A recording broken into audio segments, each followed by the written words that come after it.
Hello friends, welcome to स्टडीकर। मैं हूं आपका दोस्त प्रभाकर। आज के इस महत्वपूर्ण लेक्चर में हम आपके साथ डिस्कस करने वाले हैं 24 फरवरी 2024 के मोस्ट इंपॉर्टेंट करंट अफेयर्स के क्वेश्चन। तो आप इस पूरे लेक्चर को बहुत ही ध्यान से लास्ट तक जरूर देखिएगा। आज का पहला और इम्पोर्टेंट क्वेश्चन है, त्रिपक्षीय अभ्यास दोस्ती 16 किस देश में शुरू हुआ है? आंसर हो जाएगा मालदीव में। अब सवाल आता है कि यह अभ्यास किन देशों के बीच आयोजित किया जा रहा है? तो यह भारत, श्रीलंका और मालदीव के बीच आयोजित किया जा रहा है। तो भारत, श्रीलंका और मालदीव के जो कोस्ट गार्ड हैं वो इसमें हिस्सा ले रहे हैं। इस बार इसका 16वां संस्करण आयोजित किया जा रहा है, इसलिए इसका नाम दोस्ती 16 नाम रखा गया है। दोस्तों, इस अभ्यास का आयोजन 22 से 25 फरवरी 2024 तक किया जाएगा। इस अभ्यास की शुरुआत 1991 में भारत और मालदीव के बीच हुई थी, लेकिन इसके बाद 2012 में श्रीलंका भी इसमें शामिल हो गया था। तो अब यह अभ्यास भारत, श्रीलंका और मालदीव के बीच आयोजित किया जाता है। दोस्तों, याद रखिएगा कि भारत और मालदीव के बीच में एक और युद्ध अभ्यास होता है जिसे अभ्यास एक्यूबेरियन बोलते हैं, और भारत और श्रीलंका के बीच अभ्यास मित्र शक्ति और सिलिनेक्स अभ्यास आयोजित किया जाता है। चलिए दोस्तों, कुछ प्रमुख मिलिट्री एक्सरसाइज डिस्कस कर लेते हैं। जैसे काजिंद अभ्यास भारत और कजाकिस्तान के बीच होता है। जिमेक्स अभ्यास भारत जापान के बीच। सुरक्षा बॉन्ड अभ्यास 2023 में चाइना, रसिया और ईरान के बीच हुआ था। नोमाडिक एलिफेंट अभ्यास भारत और मंगोलिया के बीच हुआ था। और एक्यूबेरियन अभ्यास अभी हमने डिस्कस किया हुआ है, ये भारत और मालदीव के बीच आयोजित किया जाता है। चौथा समुद्र शक्ति अभ्यास भारत और इंडोनेशिया के बीच हुआ था। टाइगर शार्क 2023 अभ्यास बांग्लादेश और अमेरिका के बीच आयोजित हुआ था। दोस्तों, यहाँ पर बात आई है मालदीव की, तो मालदीव एशिया महाद्वीप में है। कैपिटल इसकी माले है। राष्ट्रपति हैं मोहम्मद मुइज़ू, और यह एशिया का सबसे छोटा देश है एरिया की दृष्टि से और पॉपुलेशन की भी दृष्टि से। दोस्तों, इसकी लोकेशन आप देख सकते हैं, यह है इंडिया, यह है श्रीलंका, और यहाँ पर कुछ द्वीपों का समूह है जिसे हम मालदीव बोलते हैं।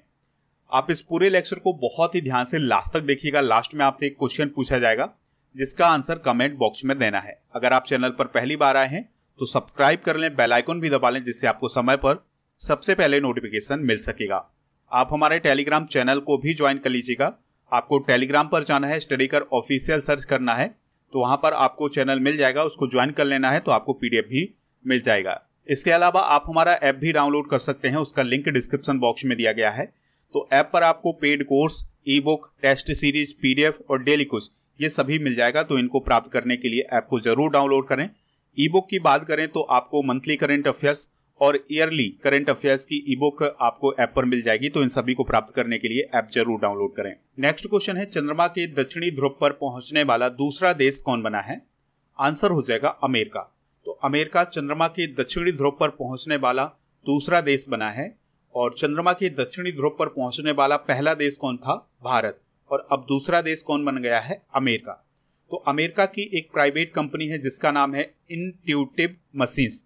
तो उसका एक मिशन था जिसका नाम था ओडीसीएस मिशन।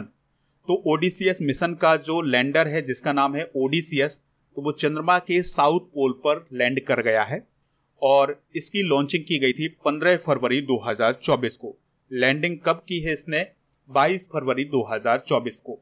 आपको याद रखना है, ओडीसीएस मून लैंडिंग करने वाला किसी प्राइवेट कंपनी का पहला स्पेसक्राफ्ट बन गया है। तो इस पॉइंट को आप जरूर याद रखिएगा। दोस्तों, जो ओडीसीएस मून मिशन है इसका उद्देश्य है चंद्रमा पर जो मौजूद धूल है उसकी स्टडी करना। और आपको एक और पॉइंट याद रखना है कि जो लैंडर ओडीसीएस है, जिस जगह पर लैंड हुआ है उसे मालापर्ट के नाम से भी जाना जाता है। दोस्तों, इससे पहले आपको याद रखना है कि 23 अगस्त 2023 को भारत के चंद्रयान 3 ने चंद्रमा के साउथ पोल पर सफल लैंडिंग की थी। चलिए हम डिस्कस करते हैं अमेरिका के हाल फिलहाल में भेजे गए चंद्रयान मिशन। तो अमेरिका ने साल 2022 में आर्टेमिस फर्स्ट मिशन को चंद्रमा के लिए रवाना किया था, लेकिन वह स्पेसक्राफ्ट चंद्रमा पर उतरा नहीं था। इस पॉइंट को आपको याद रखना है। आर्टेमिस फर्स्ट ने चंद्रमा का चक्कर लगाया था। दोस्तों, इससे पहले 1972 में अमेरिका के अपोलो 17 मिशन ने चंद्रमा पर सॉफ्ट लैंडिंग की थी। यानी कि 1972 के बाद अब 2024 में अमेरिका के द्वारा सफल लैंडिंग की गई है चंद्रमा पर। दोस्तों, यहां पर बात आई है अमेरिका के चंद्र मिशन की, तो भारत के चंद्र मिशन चंद्रयान 3 के बारे में भी कुछ पॉइंट रिवाइज कर लेते हैं। तो इसे कब लॉन्च किया गया था? 14 जुलाई 2023 को। और इसे किसने लॉन्च किया था? इसरो ने सतीश धवन स्पेस सेंटर से। किस रॉकेट से लॉन्च किया गया था?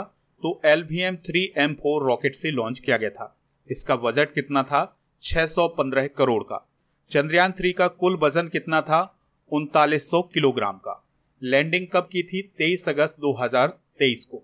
इसरो के अध्यक्ष कौन है? एस सोमनाथ। इस मिशन के निदेशक कौन थे? मोहन कुमार। लैंडर का क्या नाम था? विक्रम। और रोवर का क्या नाम था? प्रज्ञान।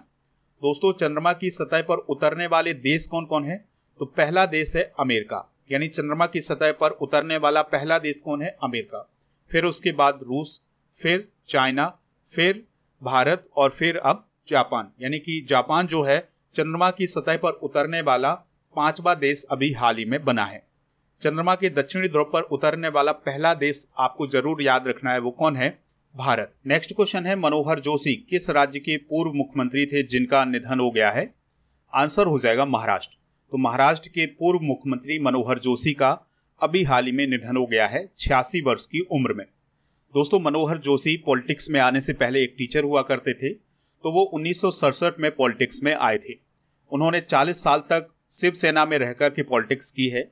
1995 से 1999 तक वो महाराष्ट्र के चीफ मिनिस्टर रहे हैं। मनोहर जोशी मुख्यमंत्री बनने वाले शिवसेना के पहले नेता थे, तो इस पॉइंट को भी आप याद रखिएगा।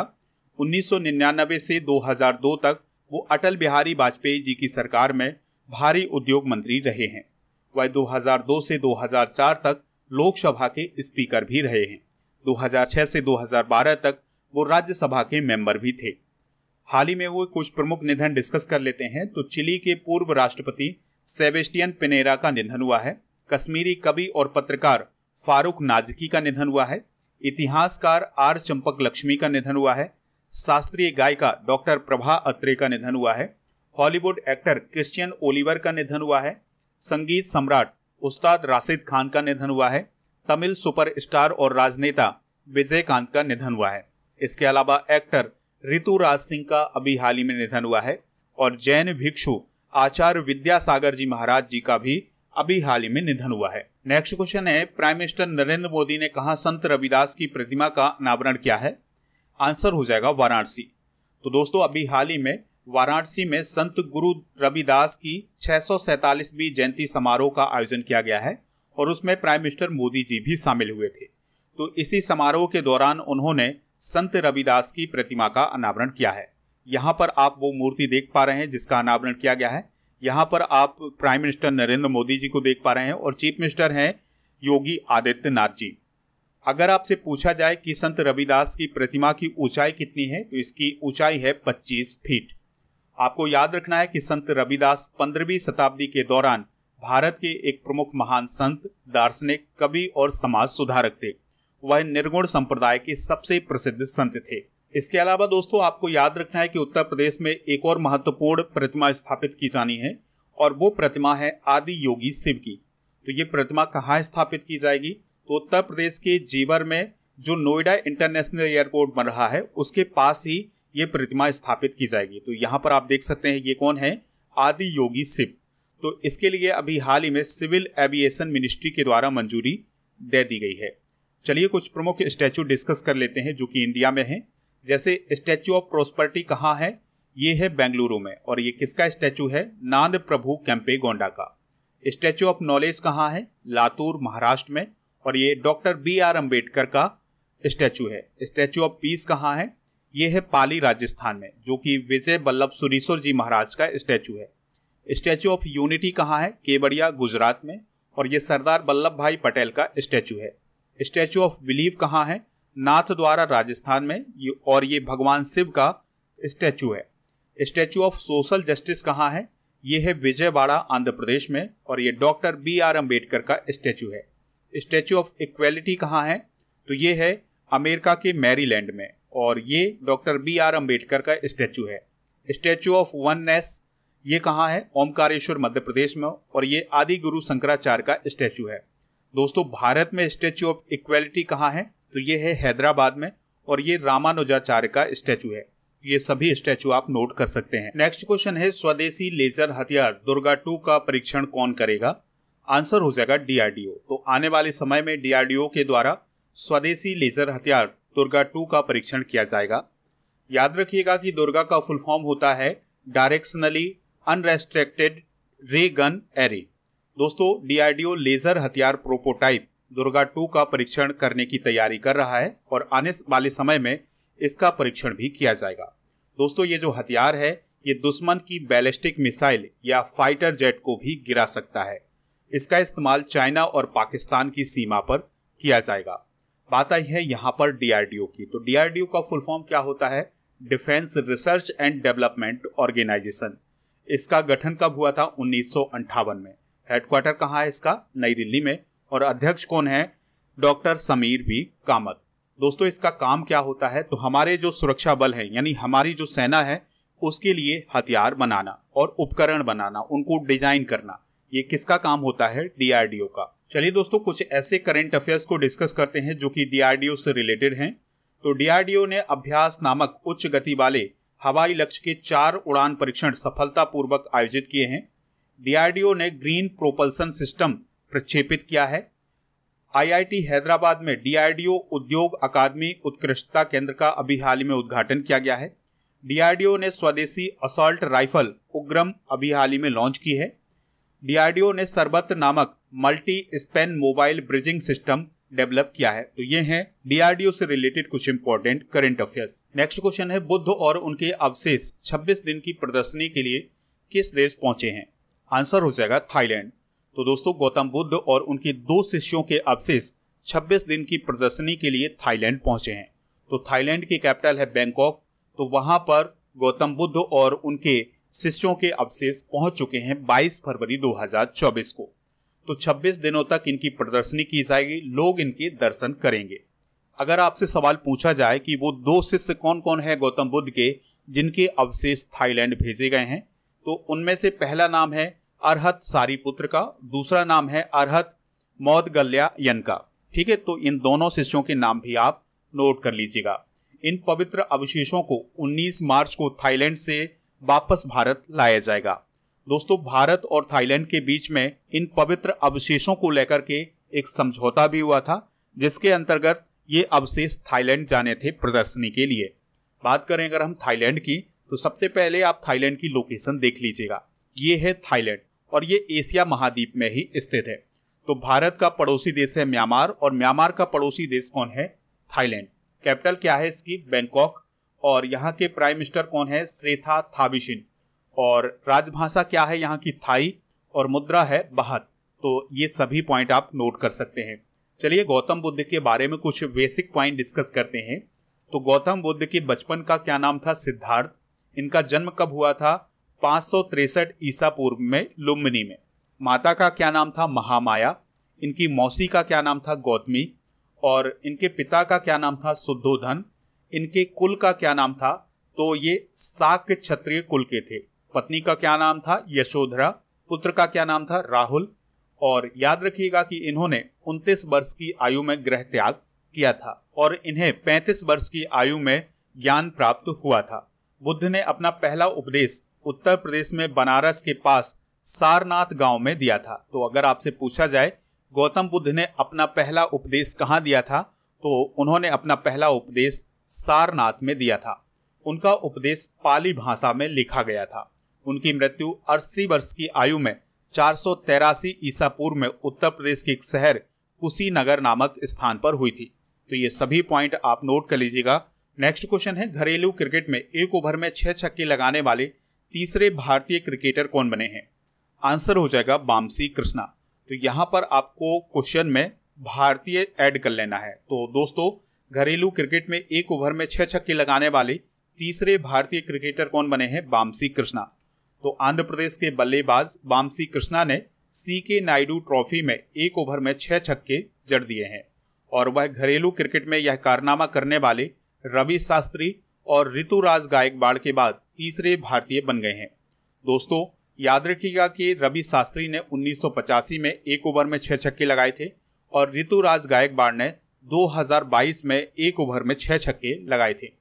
इंटरनेशनल क्रिकेट में युवराज सिंह ने 6 गेंदों में 6 छक्के लगाए थे और वो इंटरनेशनल क्रिकेट में 6 गेंदों में 6 छक्के लगाने वाले एकमात्र भारतीय हैं। ऋतुराज गायकवाड़ ने उत्तर प्रदेश के खिलाफ 2022 में एक ओवर में 7 सिक्स लगाने का कारनामा किया था, क्योंकि एक जो 9 बॉल हुई थी उस ओवर में, उस 9 बॉल में भी उन्होंने 6 लगाया था। चलिए दोस्तों, कुछ important sports current affairs discuss कर लेते हैं। तो अभी हाल ही में वेस्ट इंडीज के सामर जोसेफ और आयरलैंड की Amy Hunter ICC player of the month जनवरी 2024 बनी है। सौराष्ट्र क्रिकेट एसोसिएशन स्टेडियम का नाम बदल करके निरंजन शाह स्टेडियम कर दिया गया है। इसके अलावा टेनिस के खिलाड़ी हैं सुमित नागल, तो उन्होंने अभी हाल ही में चेन्नई ओपन का खिताब जीता है। सैफ महिला अंडर 19 चैंपियनशिप में भारत और बांग्लादेश संयुक्त विजेता घोषित किए गए हैं। दोस्तों, अभी हाल ही में तन्मय अग्रवाल ने सबसे तेज ट्रिपल सेंचुरी का वर्ल्ड रिकॉर्ड बनाया है, यानी ट्रिपल सेंचुरी बनाने का वर्ल्ड रिकॉर्ड बनाया है। अगला क्वेश्चन है, अंतर्राष्ट्रीय गीता महोत्सव का 5वां संस्करण किस देश में आयोजित किया जाएगा? आंसर हो जाएगा श्रीलंका में। तो दोस्तों, अंतर्राष्ट्रीय गीता महोत्सव का 5वां संस्करण 1 से 3 मार्च 2024 तक श्रीलंका में आयोजित किया जाएगा। इस दौरान गीता यज्ञ, गीता जप, शोभा यात्रा और कई प्रतियोगिताएं आयोजित की जाएंगी श्रीलंका में। 4 मार्च को श्रीलंका की संसद में श्रीमद् भागवत गीता की एक प्रति पेश की जाएगी। दोस्तों, अंतर्राष्ट्रीय गीता महोत्सव का आयोजन हरियाणा के कुरुक्षेत्र विकास बोर्ड के सहयोग से किया जाएगा। चलिए कुछ प्रमुख महोत्सव डिस्कस कर लेते हैं। तो एंथोरियम महोत्सव मिजोरम में मनाया जाता है, हॉर्नबिल फेस्टिवल नागालैंड में, गाई जात्रा उत्सव नेपाल में, बंगस वैली फेस्टिवल जम्मू कश्मीर में, नुआखाई त्योहार ओडिशा में, नदी उत्सव 2023 दिल्ली में मनाया गया है, आदि पेरुक्कू उत्सव तमिलनाडु में, चाचिन चराई महोत्सव अरुणाचल प्रदेश में, हेमेस सेचू महोत्सव लेह लद्दाख में, नौवा भारतीय अंतर्राष्ट्रीय विज्ञान महोत्सव फरीदाबाद में मनाया गया है। नेक्स्ट क्वेश्चन है, global textile expo Bharat Tex 2024 का आयोजन कहाँ किया जाएगा? तो इसका आयोजन नई दिल्ली में किया जाएगा। आपको याद रखना है कि भारत टेक्स का आयोजन नई दिल्ली में 26 फरवरी से 29 फरवरी तक किया जाएगा। 26 फरवरी को प्राइम मिनिस्टर नरेंद्र मोदी जी के द्वारा भारत टेक्स का उद्घाटन किया जाएगा। इसमें 100 देशों के खरीदार और 100 से अधिक अंतर्राष्ट्रीय वक्ता शामिल होने वाले हैं। इसका आयोजन नई दिल्ली में भारत मंडपम और यशोभूमि में किया जाएगा। चलिए दोस्तों, कुछ प्रमुख सम्मेलन डिस्कस कर लेते हैं। तो G77 शिखर सम्मेलन युगांडा में हुआ है। भारत नाइजीरिया संयुक्त आयोग की बैठक 2024 अबुजा नाइजीरिया में हुई है। खनन मंत्रियों का सम्मेलन 2024 भोपाल मध्य प्रदेश में हुआ है। क्षेत्रीय राजभाषा सम्मेलन 2024 का आयोजन बेंगलुरु में किया गया है। नेक्स्ट क्वेश्चन है, राष्ट्रपति के द्वारा किसे सतर्कता आयुक्त नियुक्त किया गया है? आंसर हो जाएगा AS राजीव को। तो AS राजीव जो हैं वो अभी हाल ही में सतर्कता आयुक्त बने हैं और वह बैंक ऑफ महाराष्ट्र के पूर्व CEO हैं। और आपको याद रखना है कि केंद्रीय सतर्कता आयुक्त कौन है? भारत के प्रवीण कुमार श्रीवास्तव। आपको याद रखना है कि केंद्रीय सतर्कता आयोग एक 3 सदस्यीय निकाय होता है, जिसमें एक केंद्रीय सतर्कता आयुक्त होते हैं और 2 सतर्कता आयुक्त होते हैं। तो जो AS राजीव हैं वो सतर्कता आयुक्त बने हैं। दोस्तों, जो सेंट्रल विजिलेंस कमीशन है या केंद्रीय सतर्कता आयोग है, इसका काम क्या होता है? तो इसका काम होता है भ्रष्टाचार को रोकना। इसकी स्थापना 1964 में के संथानम समिति की सिफारिश के आधार पर की गई थी। चलिए दोस्तों, कुछ प्रमुख पदाधिकारी डिस्कस कर लेते हैं। जैसे वर्तमान में मुख्य चुनाव आयुक्त कौन है? राजीव कुमार। भारत के महान्यायवादी कौन है? R वेंकट रमणी। भारत के सॉलिसिटर जनरल कौन है? तुषार मेहता। मुख्य सूचना आयुक्त कौन है? हीरालाल सामरिया। राष्ट्रीय सुरक्षा सलाहकार कौन है? अजीत डोभाल। लोकसभा के महासचिव कौन है? उत्पल कुमार सिंह। 16वें वित्त आयोग के अध्यक्ष कौन है? अरविंद पनगड़िया। 22वें विधि आयोग के अध्यक्ष कौन है? ऋतुराज अवस्थी। ओबीसी आयोग के अध्यक्ष कौन है? हंसराज अहीर। तो दोस्तों, ये थे आज के करंट अफेयर्स के क्वेश्चन। चलिए अब हम कल के करंट अफेयर्स को रिवाइज करते हैं, फिर इसके बाद जनरल नॉलेज के पिटारे को डिस्कस करेंगे। लास्ट में पूछेंगे आपसे क्वेश्चन जिसका आंसर कमेंट बॉक्स में देना है। तो कल का पहला क्वेश्चन था, भारत के पहले स्किल इंडिया सेंटर का उद्घाटन कहाँ किया गया है? संबलपुर में। दुनिया की सबसे ऊंची जमी हुई झील मैराथन का आयोजन किस झील पर किया गया है? पैगोंग झील। भारत सरकार ने अंतरिक्ष क्षेत्र में कितने प्रतिशत FDI को मंजूरी दी है? 100%। फ्रांस के सर्वोच्च सम्मान द लीजन ऑफ ऑनर से किसे सम्मानित किया गया है? शशि थरूर को।